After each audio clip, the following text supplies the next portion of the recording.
Time now for Media Watch. Olivia Salazar-Winspear is ready and waiting. Computer, script, the whole thing. Where are we starting? We're starting with the very dangerous François Hollande. Why is he a very dangerous man? He doesn't look like a dangerous man, does he? No. The front cover of The Economist calls him the rather dangerous Monsieur Hollande. Okay. Now, he doesn't, like I say, he looks quite innocent poking out from behind that flag. But what this is about is the fact that he said to the City of London, to investors, I'm not dangerous, I'm not part of the anti-capitalist leftist fringe that wants to siphon away all public money. And The Economist actually thinks he is very dangerous, especially for European finances. They're very scathing of him in this article, which is actually coming out in tomorrow's edition of The Economist. We've got a little preview. They go so far as to say that if the magazine had a vote, they would vote for Sarkozy and not him, just to keep him out of any sphere of influence.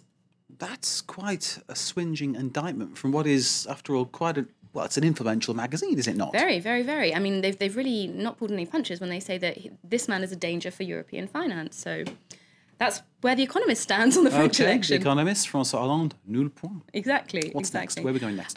Next, Facebook, of course, social media. What's new? Now, yet another person's been fired, not the first, for their use of Facebook. A US Marine criticised Barack Obama, President of the US, on a Facebook page that was promoting the Tea Party, the Republican Party. Right. Fringe of the Republican Party. Now, posting something on Facebook, of course, it's not against the law, but because he's in the armed forces, this is seen as denigration of the commander-in-chief of the military, who is his boss, and now he'll be leaving the Marines. It's one of these issues, Olivia, isn't it? You know, people treat their Facebook page as something personal, which they share with their friends, if you like, and of course these things often get leaked out and sent to other friends and friends of friends, and that's how things get bigger and bigger. Exactly. But so when does he stop being a Marine? When does he become a sort of an individual private person? Absolutely. Again? I mean, it really flags up the whole, freedom of speech, which is very constitutional in the US. But like any military, they have a limit as to how much you can express yourself or criticise your superiors.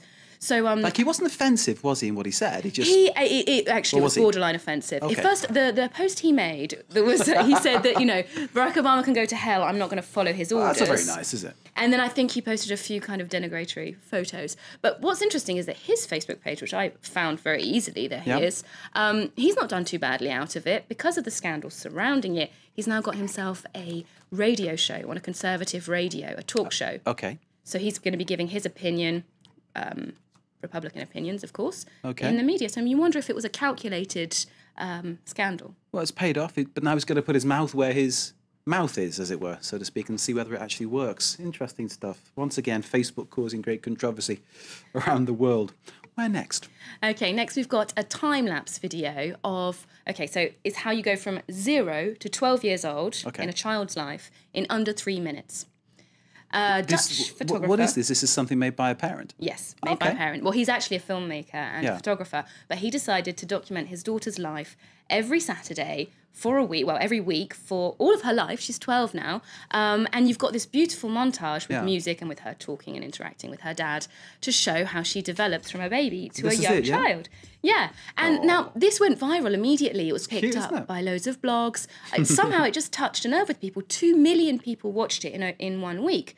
But it was also controversial because lots of people criticised this guy for putting his children on the internet without them asking to be there. They said that he shouldn't be making their family album public, and he came back with an editorial today in The Guardian saying it's the 21st century and this is how people... have family experiences. I think it just looks very cute, doesn't it? I mean, I've got kids, and I really wish that I'd done something like this and had the foresight to do it. It's lovely. You wonder what she'll think of it when she's older. I think she'll like it because I think it's done very affectionately. It's done nicely. It's done tastefully. It's not embarrassing. It's not like sort of those kind of shots that I don't know whether your mum did it when your first boyfriend came around. This is how Olivia when she was 2 and you're there in your nappy or something, or even less. Absolutely. Honestly, the dusty drawers, dust them off.